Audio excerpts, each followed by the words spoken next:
Assalamualaikum warahmatullahi wabarakatuh. Perkenalkan, nama saya Siti Dinda Ayu dengan NIM 6670030098. Pada kesempatan kali ini untuk memenuhi tugas ujian taman semester mata kuliah ekologi lingkungan, saya akan melakukan sosialisasi kepada pemuda-pemudi yang ada di Kampung Kaningan, Kelurahan Pelaksana, Kecamatan Cilung, khususnya organisasi pemuda Bidang Kerja. Selamat malam teman-teman semuanya. Sebelumnya diperkenalkan diri, nama saya Siti Dinda Ayu, mahasiswa ilmu pemerintahan dari Universitas Surabaya Kota Desa. Pada kesempatan kali ini saya akan menjelaskan terkait dengan cara memilah sampah yang baik untuk memperlancar lingkungan. Mohon disimak ya teman-teman. Ya, baik. Berangkat dari masalah sampah, perlu diketahui teman-teman bahwasanya sampah ini merupakan salah satu krisis lingkungan yang serius. Kenapa dibilang serius? Karena seperti yang kita tahu, untuk pengelolaannya sendiri masih sangat minim masyarakat yang mengetahui bagaimana cara mengelola kemudian memilah sampah, sehingga hal ini menjadi masalah yang cukup serius.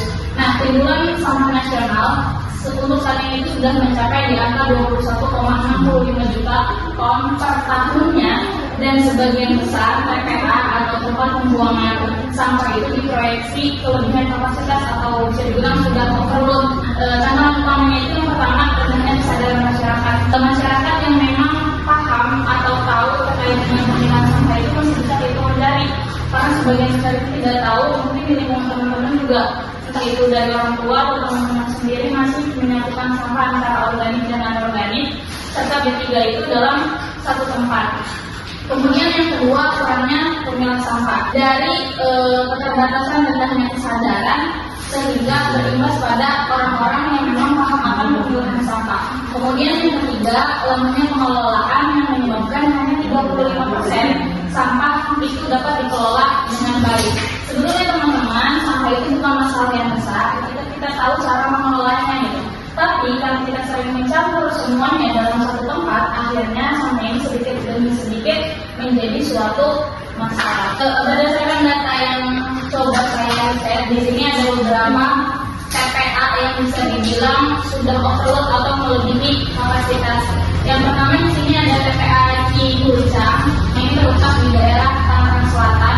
Kapasitas TPA Cigucang ini hanya mencukupi penampung sampah itu di angka 300 sampai 500 ton saja. Akan tetapi setiap harinya menghasilkan sampah sebanyak 1.681 ton, sehingga sampahnya itu menumpuk dan TPA-nya ini overload. Karena ada kasus di mana masyarakat melakukan demonstrasi karena mereka sudah jenuh, bahkan sempat terjadi bencana alam longsor akibat sampah yang terlalu membludak. Kemudian TPA yang kedua yang memang sudah dinyatakan overload melebihi kapasitas itu ada di TPA Rawakucing. Di Kota Tangerang sendiri itu setiap harinya memproduksi sampah sekitar 1.600 ton, dan itu melebihi kapasitas.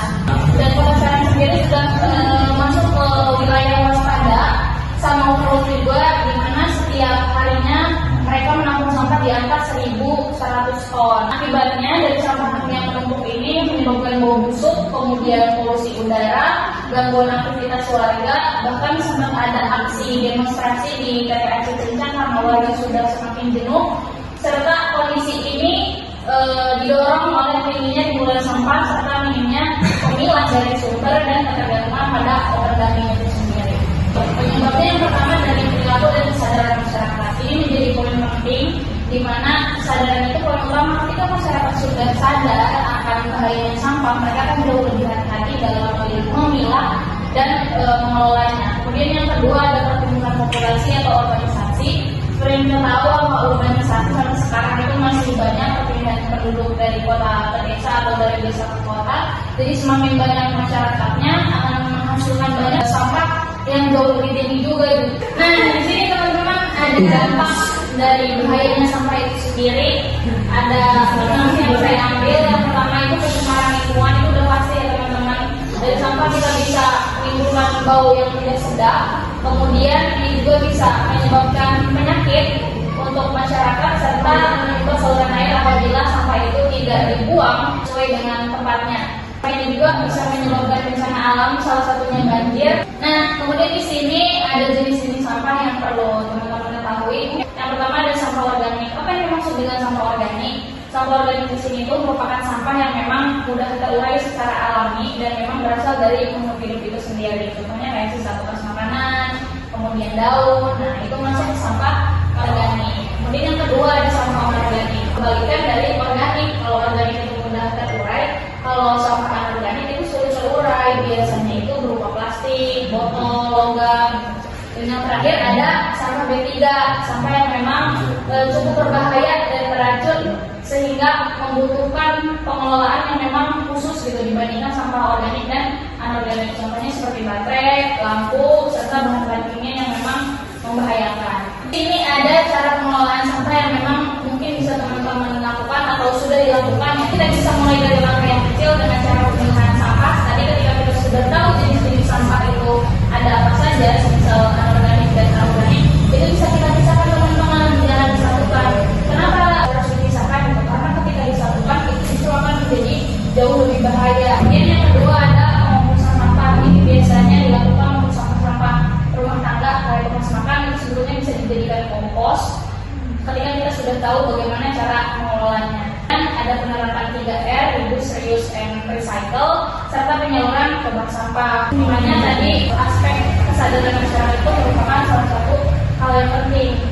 Jadi gimana sih caranya gitu agar masyarakat tuh bisa memilah dan memilih sampah yang organik dan yang non-organik? Sebetulnya ini menjadi PR kita bersama ya, karena untuk membangun kesadaran masyarakat itu bukanlah hal yang mudah dan itu butuh proses secara bertahap. Gak apa-apa pelan-pelan aja teman-teman, sambil teman-teman keliling, sambil teman-teman ngambilin sampah-sampah keluarga, disitu juga diselipin kayak Bu, kayaknya kalau sampah yang udah dipilah sama ibu itu bakal jauh lebih bernilai tinggi dibandingkan sampah yang tercampur. Nah dari situ juga nanti bakal muncul rasa penasaran nih dari masyarakat kayak dipilahnya bagaimana gitu. Itu bisa diceritain tuh sosialisasi kayak sebenarnya di sini ada dua jenis sampah, kayak aqua ini merupakan salah satu jenis sampah anorganik yang memang dipisah dengan sampah-sampah rumah tangga. Itu teman-teman bisa pelan-pelan membangun pengetahuan atau memberikan informasi kepada masyarakat agar secara tidak langsung mereka juga mengetahui gitu jenis-jenis sampah itu sendiri dan kemudian mereka bisa memilihnya dengan baik agar mempermudah teman-teman gitu untuk melakukan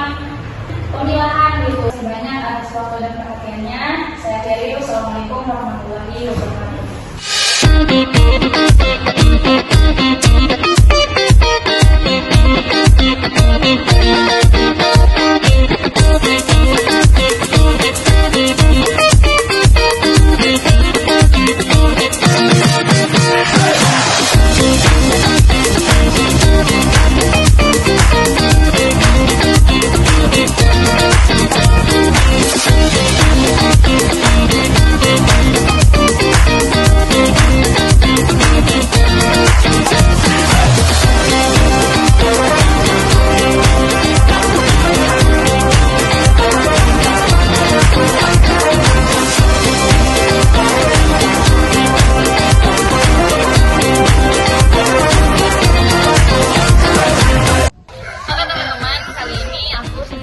Dengan Division 98 beserta dengan organisasi pemuda bina remaja. Ini jadwal pengambilan sampah kedua yakni sampah rumah tangga. Kita juga tidak hanya mengambil sampah tetapi memberi bantuan kepada masyarakat berupa tempat duduk jelantah, terus sudah ada tata